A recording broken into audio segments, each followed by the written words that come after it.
So what happens when we till? Well, this looks like a piece of concrete. You can see very little pore space. You can see it's pretty compacted. The organic matter, when we add oxygen to the soil, the copotropic bacteria start eating up all the organic matter, so it dissipates back into the atmosphere.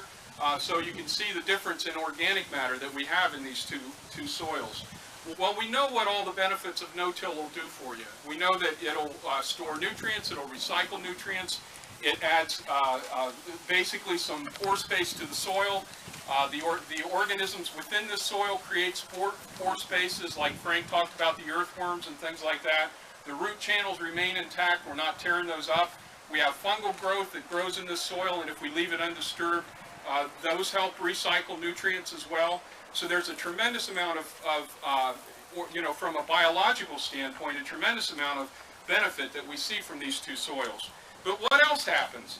What else happens?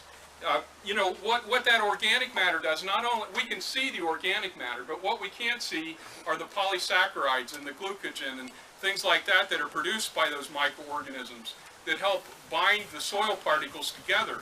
That, this has been basically beat to death, and there's none of that left. The biological activity is essentially dead. If we would look under a microscope, we might see some bacteria, and that's about it.